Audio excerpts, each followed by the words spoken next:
Hi అండి, welcome to my channel food by Shravs. రోజు నేను అందరికీ ఫేవరెట్ అయిన మోతిచూర్ లడ్డు చేస్తున్నాను. మోతిచూర్ లడ్డు ఎలా చేసుకుందామో చూద్దామండి. ఈ మోతిచూర్ లడ్డు ప్రిపేర్ చేసుకోవడానికి నేనైతే 1.5 కప్పు శనగపిండి తీసుకొని 1.5 కప్పు నీళ్లు వేసుకొని లంప్స్ లేకుండా పిండిని మెత్తగా కలుపుకోవాలి. ఇలా చూపిస్తున్నట్టు ఎలాంటి గడ్డలు అవేమి లేకుండా కలుపుకోవాలండి. ఇలా చూపిస్తున్నట్టు మెత్తగా సాఫ్ట్ గా కలుపుకోవాలి. లంప్స్ అనేవి ఉంటే నూనెలో పిండి వేసేటప్పుడు గడ్డలుగా పడుతుందండి, పిండిగా. అందుకని చూపిస్తున్నట్టు మెత్తగా కలుపుకోవాలి. నెక్స్ట్ కడాయిలో ఆయిల్ వేసుకొని బాగా వేడైన తర్వాత ఇలా చూపిస్తున్నట్టు హోల్స్ ఉన్న గరిటెను తీసుకొని పిండి కొద్దిగా వేసుకుంటూ చూపిస్తున్నట్టు వేసుకోవాలండి. డైరెక్ట్గా పోసుకున్నా కూడా పిండి ఒకేసారి పోతుంది. అందుకని ఇలా చూపిస్తున్నట్టు కొద్దిగా వేసుకుంటూ కలుపుకొని అదంతా పైకి లేసిన తర్వాత ఆయిల్లోంచి కదిలివ్వాలండి బూందీని. మీ దగ్గర మోతిచూర్ లడ్డు వేసే సన్న బూందీ గరిట ఉంటే దాంతో వేసుకుంటే డైరెక్ట్గా సన్న బూందీ వచ్చి నీట్గా వస్తాయండి. లేకుంటే ఇలాగా పెద్దగా హోల్స్ ఉన్న గరిటతో ఇలా వేసుకున్న తర్వాత లాస్ట్లో కొద్దిగా క్రష్ చేసుకోవచ్చు. బూందీ అనేది బాగా ఫ్రై అయిన తర్వాత ఇలా చూపిస్తున్నట్టు నూనె పొంగ అనేది కొద్దిగా తగ్గితే బూందీ అనేది ఫ్రై అయినట్టే అండి. స్టార్టింగ్లో వేసినప్పుడు పొంగ అనేది బాగా వస్తుంది. బూందీ ఫ్రై అయ్యే కొద్దీ పొంగ అనేది తగ్గుతూ ఉన్నప్పుడు మనకి బూందీ ఫ్రై అయినట్టు అర్థమండి. ఇలా చూపిస్తున్నట్టు ఒక మిక్సీ గిన్నె తీసుకొని మనం ఇందాక ఫ్రై చేసి పెట్టుకున్న ఈ బూందీ మిశ్రమం అంతా అందులో వేసుకొని లైట్గా కోర్స్గా బ్లెండ్ చేసుకుంటే అది కొద్దిగా పొడిగా అవుతుంది, నీట్గా వస్తుంది. మరీ పౌడర్ లాగా కూడా వేసుకోకూడదు. ఇలా చూపిస్తున్నట్టు కోర్స్గా బ్లెండ్ చేసుకొని పక్కన పెట్టుకోవాలి. నెక్స్ట్ 1.5 కప్పు పంచదార తీసుకోవాలండి.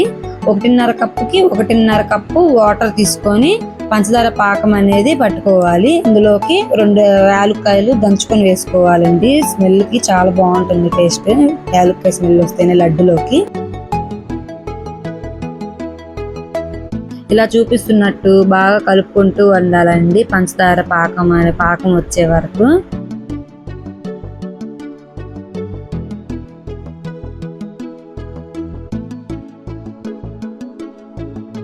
నెక్స్ట్ ఈ పంచదార పాకంలోకి సాఫ్రాన్ ఇంకా ఫుడ్ కలర్ వేసుకోవాలండి. పాకం అనేది మరీ ముదురుగా కాకుండా కొద్దిగా లేత పాకం వచ్చే వరకు, లేత తీగ పాకం వరకు వచ్చేలాగా చెక్ చేసుకున్న తర్వాత ఇందులోకి మనం కోర్స్గా బ్లెండ్ చేసుకున్న బూందీని వేసుకొని బాగా కలుపుకోవాలి. ఇలా చూపిస్తున్నట్టు బాగా కలుపుకుంటూ ఉండాలి. ఇలా కలుపుతూ ఉంటే ఒక 2 మినిట్స్కి బూందీ అనేది గట్టి పడుతుందండి. చూసారా, ఇలా చూపిస్తున్నట్టు కొద్దిగా పీల్చుకుంటూ గట్టి పడుతుంది. లాస్ట్లో ఇలా కొద్దిగా గట్టి పడ్డాక 2 స్పూన్లు నెయ్యి వేసుకోవాలండి. 2 స్పూన్లు నెయ్యి వేసుకున్న తర్వాత 1 కప్ వాటర్ మెలన్ సీడ్స్ వేసుకోవాలి. వాటర్ మెలన్ సీడ్స్ వేసుకొని బాగా కలుపుకొని చల్లారనిచ్చాలి పక్కన పెట్టుకొని.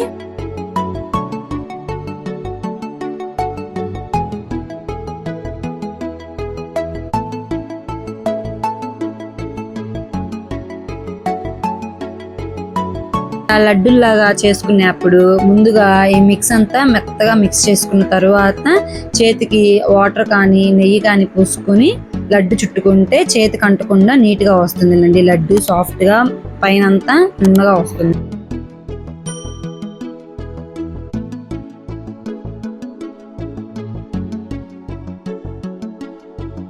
ఇలా చూపిస్తున్నట్టు లడ్డులన్నీ కట్టుకొని ఒక ప్లేట్లో పక్కన పెట్టుకోవాలండి.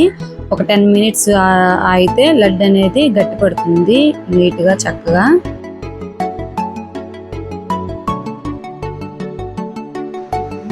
ఈ లడ్డూల పైన మీకు నచ్చిన డ్రై ఫ్రూట్స్ని పెట్టుకొని డెకరేట్ చేసుకోవచ్చు. నేనైతే బాదం పప్పు తురుగును వేసుకుంటున్నానండి. బాదం పప్పు తురుగు అయితే చాలా బాగుంటుంది. ఇంకా స్వీట్ వేసుకుంటారు, అలాగైనా వేసుకోవచ్చు. ఏదైనా వేసుకొని సర్వ్ చేసుకుంటే మోతిచూర్ లడ్డు రెడీ అయిపోయినట్టే. అంతే అండి, సింపుల్గా ఈజీగా మోతిచూర్ లడ్డు అయితే రెడీ అయిపోయినట్టే అండి. ఒక ఈజీగా 15 మినిట్స్లో చేసేసుకోవచ్చు అండి. స్వీట్ క్రేవింగ్స్ అలా ఉన్నప్పుడు చాలా బాగుంటుంది టేస్ట్ అయితే. అలానే ఎక్కువ కూడా తినేసేయకూడదు. సో పండగలకు కానీ ప్రసాదాలకు కానీ ఈ మోతిచూర్ లడ్డు అయితే చాలా సింపుల్గా ఈజీగా వెంటనే ప్రిపేర్ చేసుకోవచ్చు అండి. ఒకసారి ట్రై చేయండి, చాలా బాగుంటుంది. ఈ వీడియో మీకు నచ్చినట్లయితే లైక్ చేసి మరిన్ని వీడియోస్ కోసం ఛానల్ సబ్స్క్రైబ్ చేసుకోండి. Thanks for watching.